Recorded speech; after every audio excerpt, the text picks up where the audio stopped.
गीता का पति मजदूरी का काम किया करता था। वो लोग बहुत ही गरीबी की हालत में रहते थे।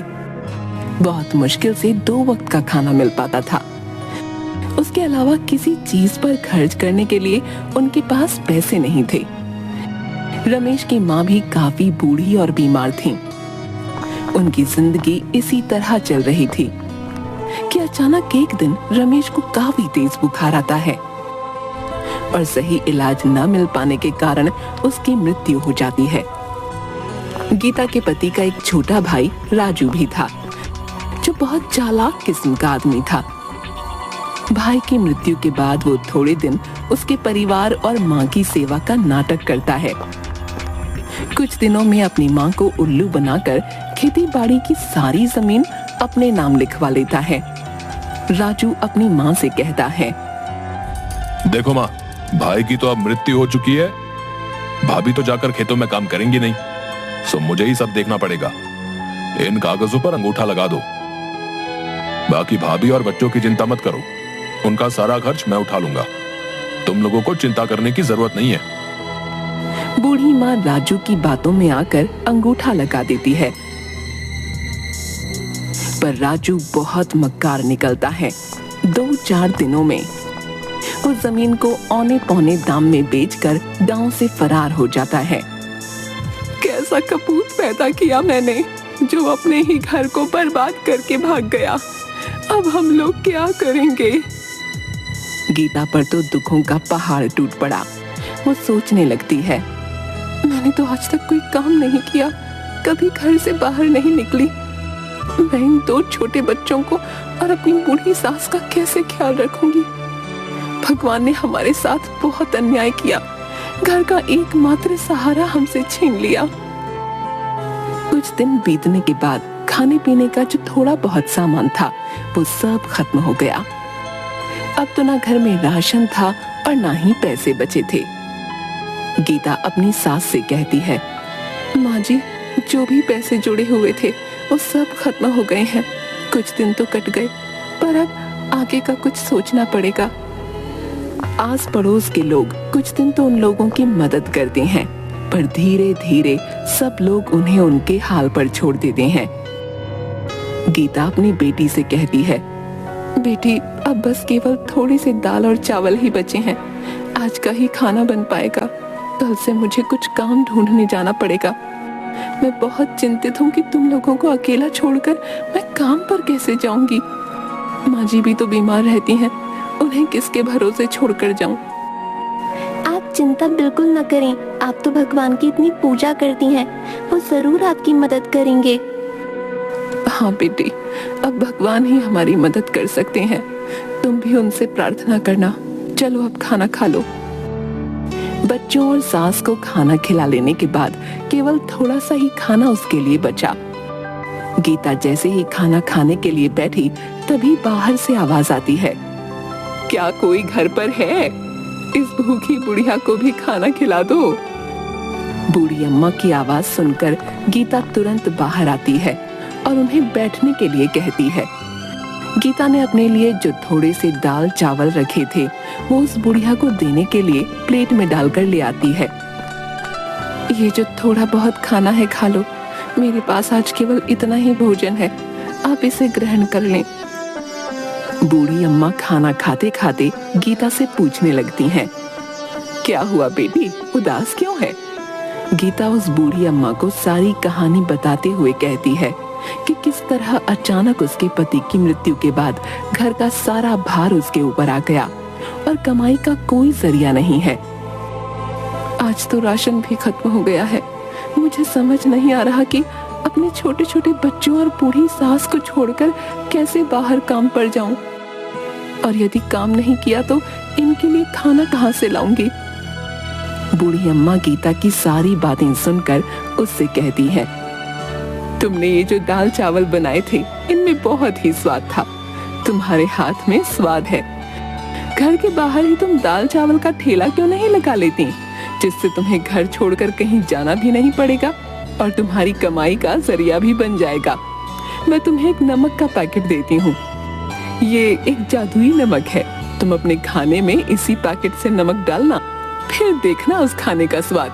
तुम्हारा सारा खाना हाथों हाथ बिक जाएगा और तुम्हें कभी पैसे की कोई परेशानी नहीं होगी। ये कहते हुए बूढ़ी अम्मा गीता को एक नमक का पैकेट देती हैं। आपका बहुत बहुत शुक्रिया अम्मा, आपने तो मेरी समस्या हल कर दी।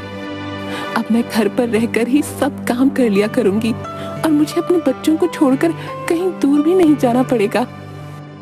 तुम बहुत ही अच्छे दिल की औरत हो। तुम्हारे मन में लोगों के लिए दया भाव है और तुम लोगों की मदद करना चाहती हो, इसीलिए मैं तुम्हें ये जादुई नमक दे रही हूँ। ये तुम्हारी बहुत मदद करेगा। हाँ, ये याद रखना, ये पैकेट कभी भी खाली नहीं होगा। बस तुम इसे एक जगह संभाल कर रख देना और हमेशा खाने में नमक इसी में से डालना। भगवान तुम्हारा भला करेंगे। ये कहते हुए वो बूढ़ी अम्मा वहाँ से चली जाती हैं। गीता अगले ही दिन भगवान का नाम लेकर खाना बनाने का काम शुरू करती है। पहले दिन वो दाल चावल ही बनाती है और उसमें वही जादुई नमक डालती है।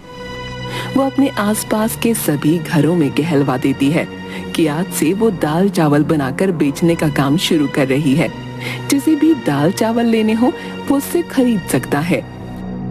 पहले ही दिन कुछ लोग गीता से दाल चावल खरीद कर खाते हैं तो उसके दाल चावल के स्वाद से वो लोग बहुत खुश होते हैं। गीता बहन, वाह क्या बात है, ये दाल चावल तो बहुत ही स्वादिष्ट है? हम भी रोज घर में दाल चावल बनाते हैं, परंतु ऐसा स्वाद तो कभी भी नहीं आया भाई। हाँ भाई, ऐसे दाल चावल ना गुड्डू की माँ जो है 100 साल लगा कर भी नहीं बना पाएगी, बता रहा हूँ। स्वाद आ गया भाई सच में। गीता के बनाए दाल चावल धीरे धीरे पूरे गांव में मशहूर हो जाते हैं। पूरे गांव भर में उसके दाल चावल की तारीफ होने लगती है। उस जादुई नमक के स्वाद ने अपना जादू चला दिया और गीता के बनाए दाल चावल गांव भर में मशहूर हो गए। अब गीता जितना भी खाना बनाती वो हाथों हाथ बिक जाता। गीता की अच्छी खासी कमाई होने लगी और उसके पास पैसे भी जुड़ने लगे। गीता अपनी सास से कहती है, माँ जी, हमारे बनाए दाल चावल पूरे गांव भर में सबको पसंद आ रहे हैं और रोजाना ग्राहक बढ़ते ही जा रहे हैं। अब हमारे घर में पैसे की कोई कमी नहीं है। मैं सोच रही हूँ क्यों ना मैं अपने साथ काम करने के लिए एक नौकर को रख लूं और हम दाल चावल के साथ साथ सब्जी और रोटी भी बनाकर बेचेंगे, जिससे कि हमारी कमाई और बढ़ेगी। हाँ हाँ, क्यों नहीं बेटी, तुम इतने मन से और साफ सफाई से खाना बनाती हो तो खाने में तो स्वाद आएगा ही। तुम इसी तरह मेहनत करती रहो, भगवान तुम्हें सफलता देंगे। बस फिर क्या था, गीता अगले ही दिन से मुन्ना नाम के एक लड़के को अपने साथ काम करने के लिए रख लेती है। खाना तो गीता ही बनाती थी, जिसमें वो जादुई नमक डालती, परंतु खाना परोसना, ग्राहकों से पैसे लेना और उन्हें खाना डाल कर देना, ये सब काम के लिए उसने मुन्ना को रख लिया। मुन्ना काफी गरीब था और चालाक भी।